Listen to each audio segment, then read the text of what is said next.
Yes. All right, my friends. So when you reached out to me a while back, it took a little bit to get caught up and put this together. Mm-hmm. But when I sat down and I started looking at your body of work, I hit this kind of, I guess, milestone or plateau with my podcast journey that when I was looking at your work made me think about the idea of authentically tackling things. And when you get down the path a little while and then you look back, it kind of feels surreal. Mm-hmm. Definitely. I mean, the journey of 1,000 steps begins with one step, right? And you're focused on moving forward. We focus on moving forward. And then when you finally, hit that 300 step or whatever, and you look back and you're like, wow. But if you keep going, I mean, it gets even stranger when you get to that 500 and 800 step. And it's like, wow, I was all the way down there. It's so surreal. It's so different. Exactly. Yeah. And the transformation that happens along the way, you don't even notice it because you're so focused on just moving forward. It's pretty amazing. It is. It's when you get that tunnel vision Mm-hmm. and you just kind of go down the path, but I want to jump way back along the trail because for me it was a lot of depression and a lot of hard times. So having that authentic version of myself, I think was something that I probably couldn't even form the vocabulary to explain. Therefore, I was taking bits and pieces of what people would tell me, and that would be my definition of who I was. Right. And that really fueled the depression, that really fueled the anxiety. And I know that for a lot of people out there, that's like the biggest stumbling block is even trying to define what authentically your voice truly sounds like. Definitely. And I am only hearing bits and pieces of your story, but I can already see myself in that, what going through depression and anxiety. And I didn't have a sense of self. I didn't understand what I wanted and what was important to me. I understood that I should believe what everybody else told me was important to them. It should be important to me as well. And so I go through life and I'm thinking, oh man, I guess I have to do this because it's, I'm supposed to do this and I'm supposed to do that. I'm supposed to go to college and I'm supposed to pick a major and I don't know what major I want. I don't know what I want to do after all this, but they're saying that I need to do these things. I don't know what I really want, what's authentic, what feels good to me. And when I think about authenticity, as a friendship coach, this is some journey that I had to go through. And I believe we all have to go through this journey of understanding who we are. And that's the self-discovery of what it is, of that's our existence. And to me, in my humble opinion, I believe we're just here to learn more about ourselves. And when we run into people or we do things, we're learning more about ourselves. And I believe we've been taught that we should not focus on how we feel about our own things or our own experiences. We should just have the experience and just not feel anything about it, not learn from it, not do anything. And that causes us to be depressed because those experiences, I think, are meant for us to learn from and to be one with it, to be mindful of that experience. And so when we talk about authenticity, I truly believe that authenticity and the truth of who you are is expressed in every single moment of every single day. And the simplest way that I've discovered what truth is and authenticity and expressing that is knowing how you feel about something and then fully expressing it. Knowing how you feel about something and fully expressing it. Like if you have an opinion or an idea or a thought, you want to express it, then express it. If you really like something and you want to talk about it, it's more than likely you're going to go through an experience where people are telling you, shut up. You can't talk about that. Right. Most Shut up. definitely. Yeah. And so we all go through that experience and then we stop trying to be, it's so painful to go through that. It's so painful to be rejected in that way. So we start not talking about our experiences, not talking about how we feel about them. We're not logging how we feel about that experience. So we don't feel anything anymore. We stop feeling. And in my experience, I started drinking, I started smoking, I started just doing all kinds of random things that distracted me from my own thoughts and feelings. And so we do that and we don't know who we are because we don't know what we feel. Well, yeah, definitely, because I'm guilty of the same vices, same masks, and everything Mm-hmm. like that. And I feel like if you look at it as when you stare at a tree, you know, there's different parts of the tree. Some you see, some you don't. And what's underneath the ground, the roots. And when we Mm-hmm. talk about like the authenticity and figuring that out, is basically curiosity Yeah. becomes the roots. And from there, you begin to grow upright. You start to get that tree trunk of who you are, or at least who you want to be. And you get to start building puzzle pieces. You get to start kind of chunking everything together. Before you know it, that trunk is 6 to 8, 10 feet tall. There's branches sticking out, and there's leaves that are beginning to bud. And I feel it's kind of going through that process of curiosity is where it all starts. And that can be scary though. You know, that's where we develop those masks to hide ourselves from the fear of curiosity and exploring the world around us. Mike, I've never heard it explained that way, but I really dig this. I like this a lot. I like this a lot because I believe that the curiosity is scary for people because just as you said, like, well, I think the reason why it's scary for people is because holy moly, if you figure out that you are powerful and you're responsible for your decisions or things that have happened to you or how you feel about things, if you're responsible for that, then that means you have to do something about it. That means you can do something about it. I think most of us, or at least in my experience, we go around pointing at other people causing our pain. They're like, you did this. It's because people are this way, because that happened, because this, and that. And it's so easy to just look at something outside of us and say, that's my problem. But you get curious about yourself, you start learning about yourself, and you'll discover this like what I did in therapy. I'm the problem. I'm the But now, see, you hit on an important point there because as the roots of curiosity, you know, dig deeper into the ground, and then they start pushing that tree trunk up. It's kind of like that first little layer you see is beginning to understand that all these impulses and all these things that happen to us, we're responsible for the decision that we make, yes. the interaction and the way that we perceive things is our responsibility, which is difficult, you know, by all means. I mean, we're sitting here comparing the stuff to a Mm-hmm. tree, but when you get out there and you actually do it, man, it's hard to learn that practice.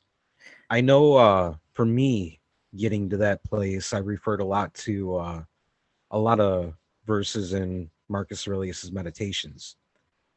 You know, for example, being when you wake up through the course of the day, you remind yourself that as you move through that day, you're going to encounter people that are going to try to get under your skin, take advantage of you, and you know all these different negative responses are going to try to pull out of you. Yeah. But instead of acting on the impulse, you slow it down and you realize I have a decision that I can make. I can either feed into whatever so and so is doing over there to me, not probably not even knowing what they're doing or why they're doing it. Mm-hmm. And when I let myself respond in a manner that's going to be true to the authentic version of me, I'm still holding my own space and my own power within the situation. Absolutely. Absolutely. I've never heard of the meditation, the person that you mentioned, but I definitely believe the same thing. And it's remarkable when you start to realize that you actually have the power and you're responsible for what you do with it, responsible for acknowledging your emotions and your feelings, and then deciding whether or not you're going to act upon them. You know, if somebody's trying to get under your skin, are you going to give away your power and react in the way and start screaming at them? Are you going to do that? And it's like, I think we start to become more of ourselves when we start asking ourselves those kind of questions. When you talked about the curiosity, we started asking ourselves, being curious about, why did I get so upset by this person? At the end of the day, I think I'm going to be all right. I don't have to respond to them. Why did I do that? Getting to that and then realizing that you don't really know. You may not Exactly. really know. And I feel like probably 99.5% of our transactions through the day are things that we don't have to have an opinion about. And that was one of the most important things that Marcus Aurelius spent a lot of time talking about, was the value of having no opinion. It's within all of us to say, hey, it's raining right now, which it is. It's, I'm sitting here in the middle of a pretty nice little storm going on, and I can't do nothing about it. Mm-hmm. So why do I have to have an opinion about the fact that it's pouring down rain right now? And if I take that out of play, it puts me in the moment where I can hear the raindrops and I can just enjoy the show that's going on. I love that. It's just that new mindset about it. You don't have to have an opinion about the rain. And I hear the rainstorm since we're not too far away. It's thundering a bit here. And I can just be right here with you and focus on the conversation instead of being taken away with, darn that rain, messing up the podcast. It's not. I'm having a great time talking to you. We're being mindful and connected. Exactly. We're here in the moment. It could be a matter of, man, it's raining out. Now I can't go do this. I can't go cut the grass or go for a walk or whatever outside I want to do. But I'm here. Without that opinion, it makes for a nice backdrop. It's a nice, soothing soundscape. It brings you present into the moment, and you can focus your energy in a better outlet, in a way that we're here producing something. Yes, exactly. Exactly. I love that. So I think, we've kind of defined pretty well the idea of the fact that authenticity is a personal decision. No matter how you find yourself, if you're under a cloud of depression, if you're at the highest peak of whatever emotional mountain or roller coaster you're on, Mm-hmm. now I think it might be a good opportunity to transition back into that rain cloud where, yeah, you're aware that this is kind of important and it can help me move forward. But in the course of that, remembering that being your own friend and discovering that ability to rely on yourself is another fundamental step, I feel, to pulling yourself out of those clouds. Definitely. I think that being a friend to yourself, what it means to me is that you know yourself. You know more about yourself. You know who you are, what you want, and what you're looking for in life. And it really helps you. It turns into like some guidance to help you in the everyday decisions. So when you have a big emotion that comes along, you get to stop it, pause right there, ask it some questions like, hey, I'm not going to act upon this emotion, not yet, because it's an impulse. And I know in the heart of hearts of who I am, because I'm a friend to myself, I know that I want something bigger than what's happening right now in this moment. So what I do in this moment is going to determine my future, what I want, when I'm going to be, and what I really strive for. So I use that as an anchor to help me get out of feeling depressed, like just learning more about myself. And I believe that um, that's one of the biggest keys to creating friendships and ending loneliness for yourself is knowing more about yourself, becoming a friend to yourself, recognizing your own behaviors and actions and how that impulses might interrupt the what you're really looking for in your life.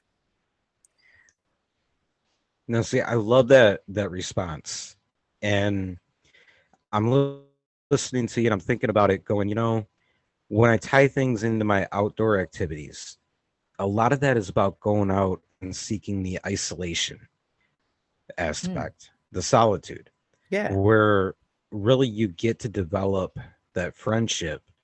But, there's a lot of guys that go out and they're kind of scared of that aspect of it because, again, the double-edged sword of it, you're out there alone, you're going to be with your thoughts, be with your feelings, and be with yourself.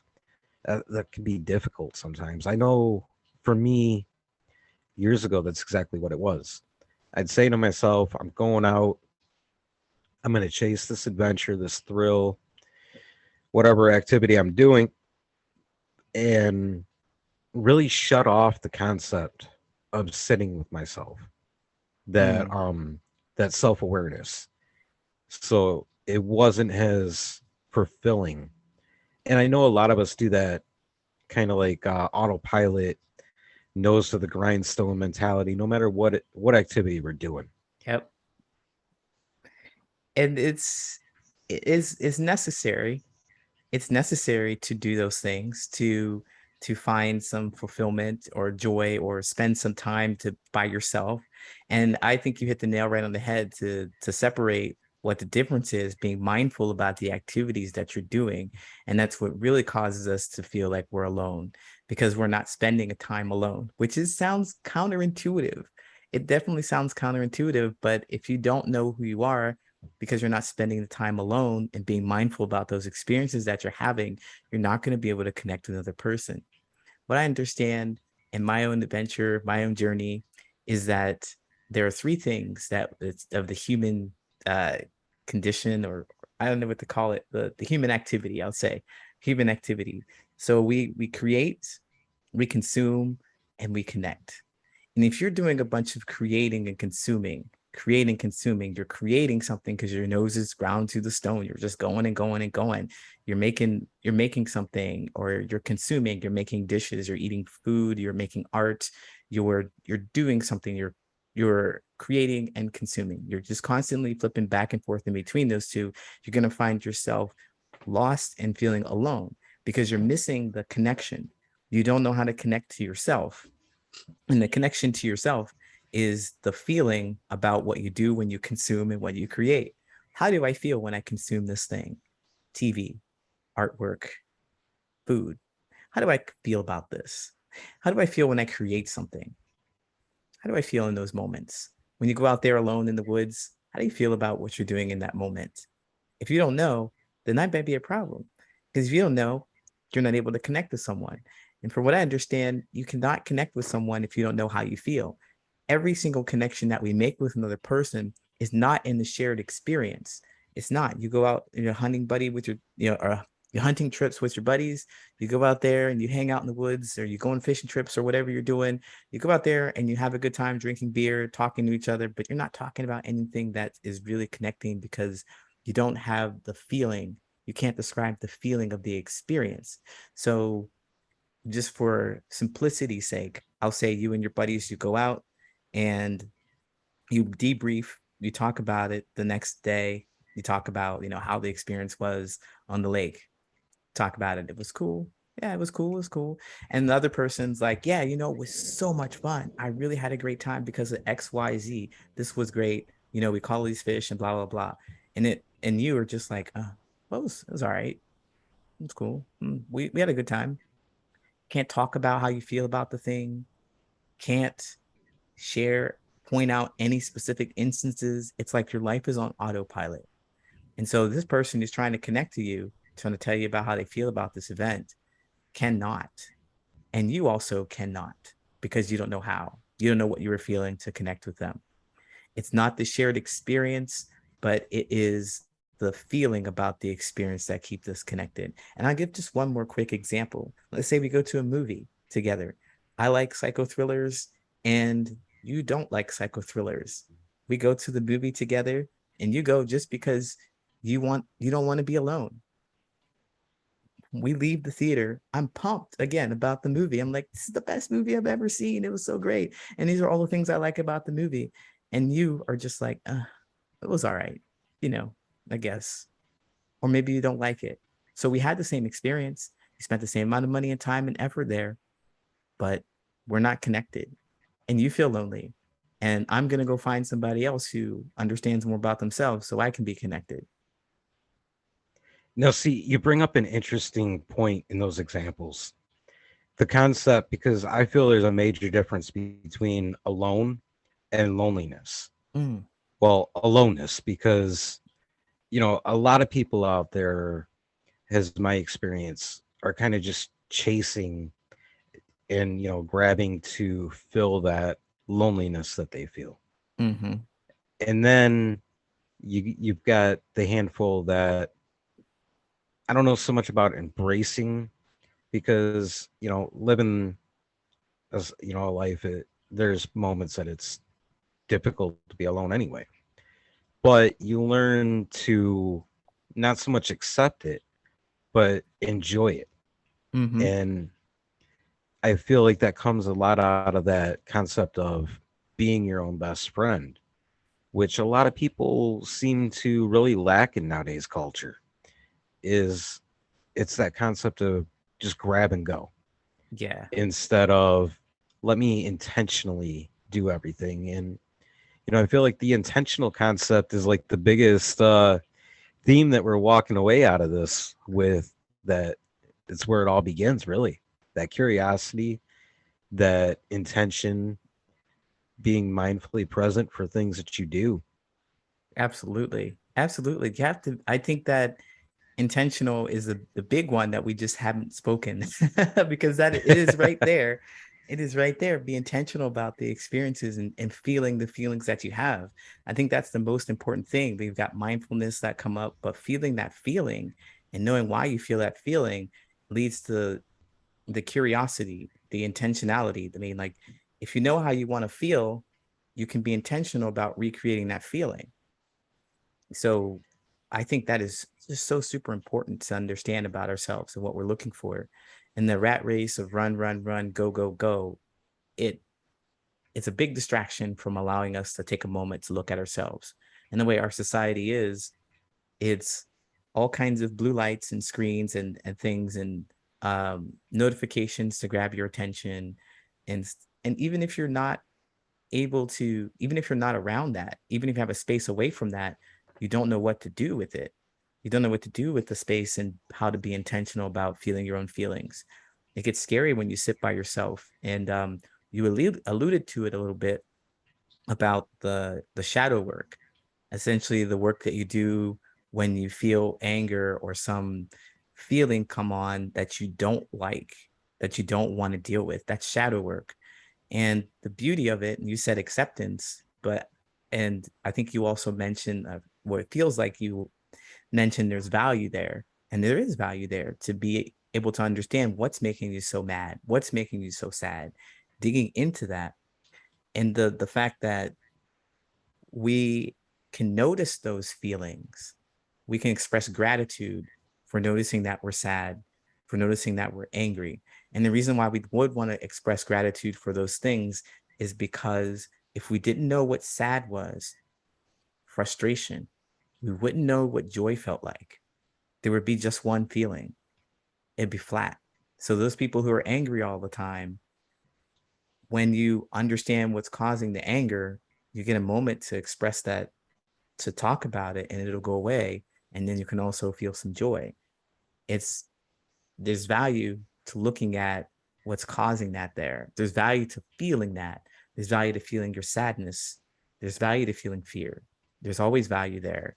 And the gratitude for those unpleasant feelings comes in when you do the work and you work through them so you can experience what it means to feel up. Otherwise, there is nothing. It is just flatline. I'm just feeling nothing all the time. And a lot of us are feeling nothing all the time. And we don't like it. It feels awful, even though it's nothing. See, and then I've got to come at you, obviously, with the impulse response. You listen to all this stuff being said, and then you just want to grab you through the screen and shake you and go, well, what's the first step? What am I talking about? Okay, the first step to all of this whole process is to getting to know yourself. It's getting to know yourself. So what I did, I went to therapy because somebody told me that I was um my the person I was dating at the time, they told me, well, you're lame and you have all kinds of problems, so you go to therapy. And of course, Mike, I have no sense of self. I didn't know what was going on. It's like, well, of course you're right, because I don't know anything about myself. I guess I am the problem. So I go and I discovered that I am the problem in therapy. So I learned though, the reason why I share this story with you and asking about the what one step was, my therapist, I talked to my therapist about how my girlfriend and I were fighting all the time and I wanted to stop it, but I had no idea what to do. And my therapist said, the next time you fight, just think about why you're mad. Think about why you're mad.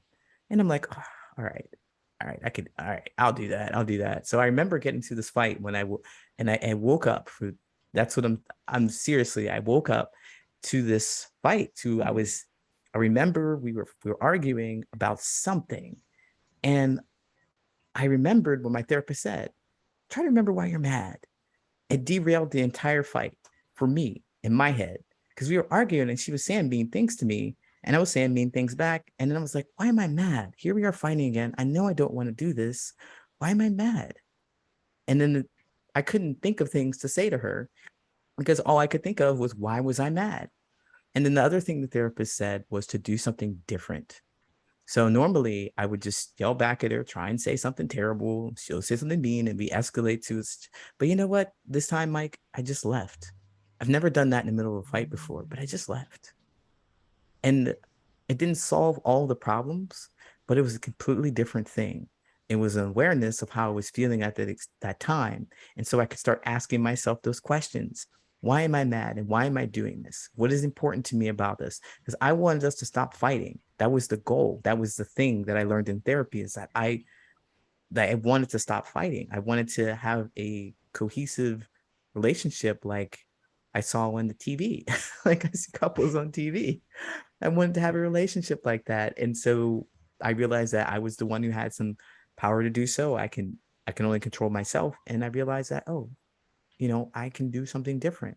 So I share all that to say that it's very important to be mindful of how you feel in these moments, how you feel, period. So I had an intense emotional reaction at that time. And wow, it was interesting to be able to stop that. I mean, it's the easy one to point at, like, because I'm really acutely aware of the fact that I'm angry in this moment. So just being mindful of the how you're going through the day-to-day things will help you so you're not getting to the heightened emotions where you're so intensely angry that you just respond to it. I believe that what you need to do is what I recommend is some journaling so that you can reflect back on your thoughts. Because you may not know what you are feeling, but if you write it out and you come back to it with a fresh perspective, you might be able to identify how you're feeling in that moment and then start being curious about yourself. Why am I mad? We'll see. There's never that easy answer that everybody's going to just enjoy and love.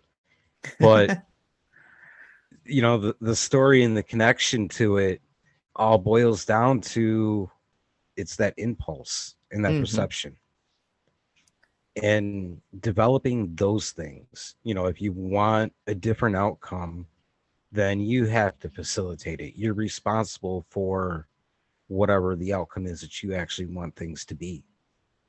Yeah, and that was so surprising to me, to discover that, to to be able to, and also empowering, right? It's not me pointing at other people and yelling at them to make a change. It's me making a change in my life and noticing how powerful and amazing that can be for myself and other people around me.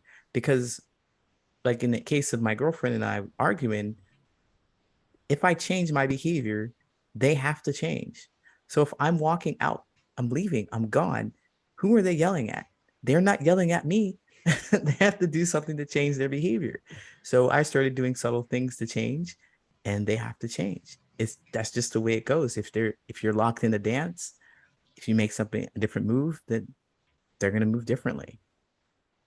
Yeah, it's the cause and effect. Yeah. It's a simple flow of life. Mm-hmm. You see it every day in nature when you're out in the woods. You see it in the day-to-day concrete jungle when you're interacting with, the world and people around you. There's a cause and there's an effect to everything. We get taught that, but we also get taught to overlook that. Yeah. Like it's not that important. I don't think we really got taught the really good things. I mean, the really interesting, important things about how to be a human. I don't think we got that. Yeah, somewhere along the line, those stories probably got left out of the campfire talks, but nonetheless, here we are with the tools that we have, the resources that we have, and what we're figuring all this stuff out in real time. It's difficult. It's a challenge. Yeah, and I would say, Mike, that that is why we live to face that challenge. It makes it exciting for us. Most definitely. It's without some sort of adventure, then life gets pretty dull. You don't find the opportunity to add new colors to the palette in your hand in order to paint that picture of your life. Definitely, I like that. I like the new colors to the palette and to paint the picture of life. I like that a lot. I'm going to steal that. I said it here. I'm going to steal it. I'm going to use that. I can actually send you a couple of really good books that were very influential in me kind of figuring a lot of this stuff out. Yeah, It really helped definitely. me along the way. In fact, the most recent one that I dove into was a book called The Medicine Bag. The name Hmm. of the author kind of slips my head right this second, but it really it ties in a lot to the idea of like nature and the connection that's within all of us. You know, if you look at really the principles that Project Mindfully Outdoors been founded and developed upon, you can look into, you know, the conservation that we have here in North America. The North American wildlife conservation model, they both work the same. And the backgrounds are identical because there's the concept of stewardship of the land. Being a steward of yourself is taking care and preserving and enhancing, Oh, the world around you. Conservation, conservation itself wasn't just somebody woke up one day and said, "This is what we're gonna do." It came out of realizing that, man, there's a problem. We did something wrong. We got to figure it out and fix it. mm-hmm. And even when that happened, it wasn't instant. There's lots of trial and error, lots of ideas, theories that had to be tested.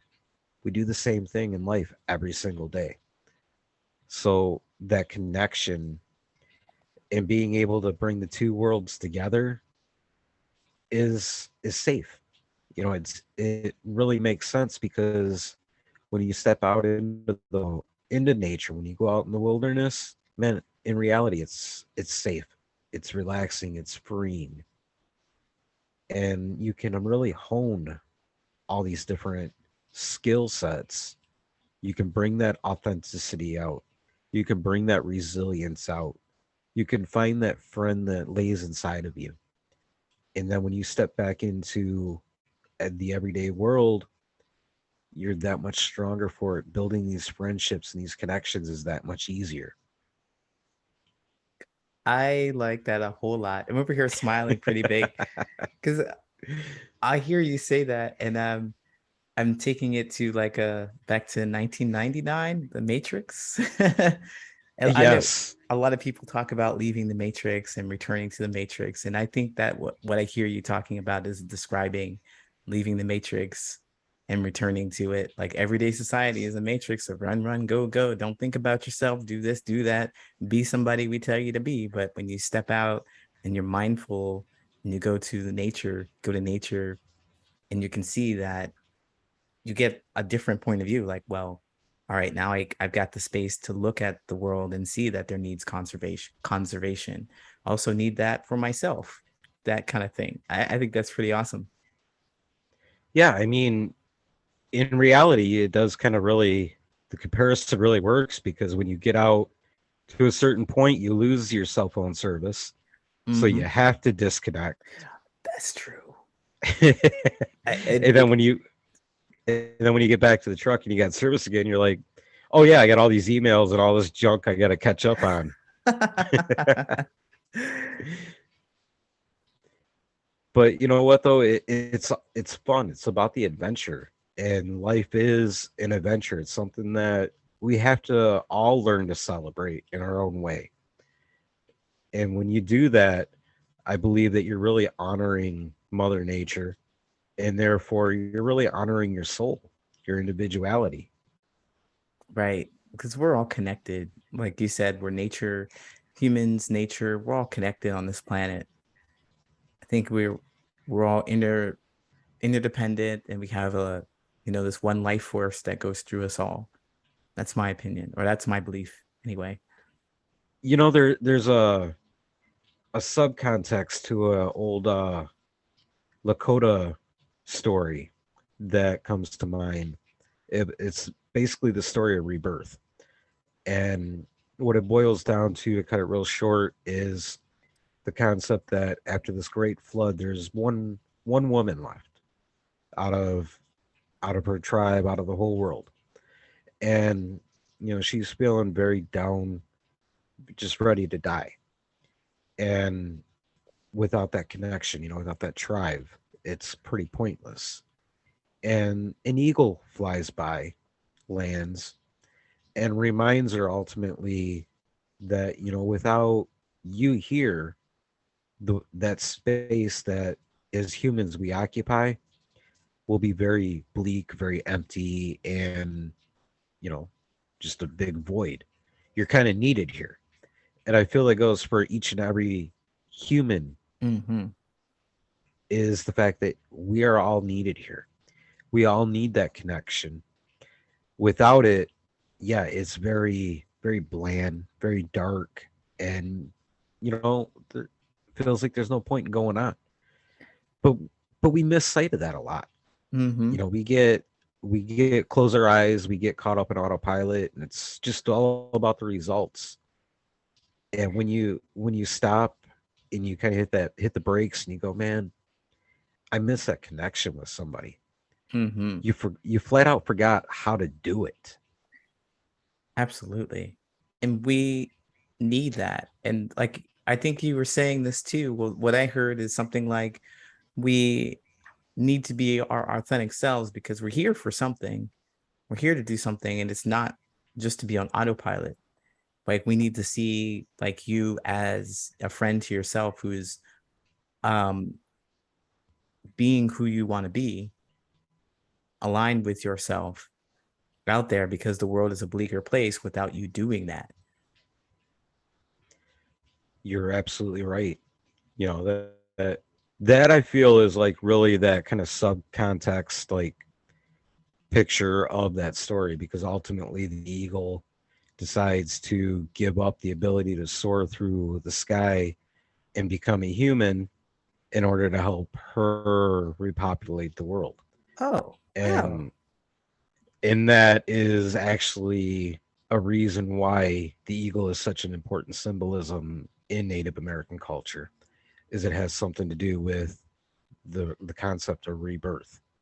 But if you take that aspect out of it and you think about it, you break it down, she was really ready to just sit there and give up until she finally breathed her last, because there was nobody else around. And within each of us, there is that need, that connection. If you start internally and you start to befriend yourself, that loneliness, it doesn't particularly go away, it just gets redefined, so that it's not about the results, it's about the quality.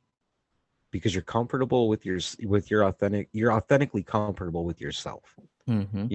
You can sit in a chair and just stare at yourself and be okay. Okay, well, maybe turn on Netflix or read a book or distract yourself, but whatever. Either way, you're good. You're Yeah. comfortable with yourself. So that need to just go grab whoever or whatever isn't as important. It becomes about the quality. And there's an old Seneca quote in one of his letters where he talks about that is when you're in those positions where it's just about a body and you're not looking at who that body is or anything remotely close to that, you're bound to be taken advantage of because you forget the aspect of the fact that in friendships, it's still your role to play the examiner, the judge, and the jury. So you figure out whether or not the quality is there, whether or not the connection is there, and the authenticity on the other end. And if it's not, then you're putting yourself at risk for all these possible, almost disastrous outcomes. Oh, So absolutely. it definitely it's definitely worth the investment within yourself to, take that time to get to know yourself and redefine what that idea of quality truly looks like. Absolutely. Absolutely. Because like from speaking from my own experience, I went through that where I was a people pleaser and I just gave, hoping that I'd have some kind of connection with someone, but the value of the connection was pretty low.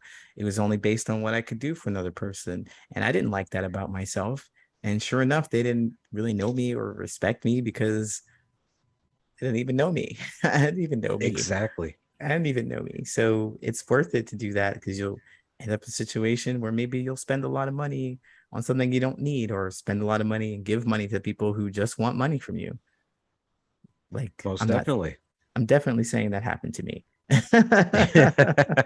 I think we've all been there, and I think honestly that probably ranks pretty high in that like brick wall moment when you realize that things have got to change, True. Very true. Hmm. especially in our culture nowadays where it's all about those results. We don't care what the rest of it looks like, as long as we've got that instant satisfaction. Yeah. Yeah. Yeah. The pandemic really made us as a world stop, really made us think about that. And I'm a product of that. And that I believe that you're also a product of that time. A lot of people are just like, I don't know, it's like imagining the world being on the treadmill and it was going and going and going until 2020 and then it stopped. Some people just decided they were going to continue running on their treadmill and block out the fact that everything stopped. And they were so excited to get back on the treadmill when the world to get the world going again that they don't have any time to think about who they are and what they're looking for. But I understand why people do it. It feels very uncomfortable to do this hard work to look at ourselves and to become a friend to ourselves and realize how important and powerful we are. It's hard work to figure that out for us. It's easier to point at everything else and focus on those results, like results, results, results. It's easier to do that. Yeah, it really is. But, changing the process one story at a time, I mean, I think that's how we get to a better place as a society and as a culture For is sure. allowing space for that work to be done and even encouraging it. Yes, exactly like what we do here. Right. So Lee, I think that sets up the one question that I ask everybody at the end. From your journey, your process, leave us with some words of wisdom and some inspiration. Okay. All right. So my words of wisdom is that your experience is not unique. Okay. You are not alone in the feeling of loneliness. You've just heard two people talk about their experiences feeling alone and lonely. It's important for you to share your story, to be mindful of it. Go dig into those pieces of yourself and express that to someone else because someone else is looking for you. You might feel alone in your story, like no one understands you, but I guarantee you that somebody out there feels the exact same way and they're waiting for you to talk about that story. So I encourage you to do the work and share your story with someone. Beautifully said. Thanks, man. I'm really glad that this finally came together and we got the opportunity. Plus, the weather held off. It was meant to be. Yes, it was. Yes. I love it when these things come together perfectly, even with the crazy storm as a backdrop. Yes, same here. It kind of dissipated. I don't hear it anymore. So I'm really glad Yeah, for this. Yeah, I'm glad that we could get together and connect too. I got some beautiful words of wisdom from you. So thank you so much for having me. I appreciate it. Thank you. We got to do this again sometime soon. Absolutely. I'd love to.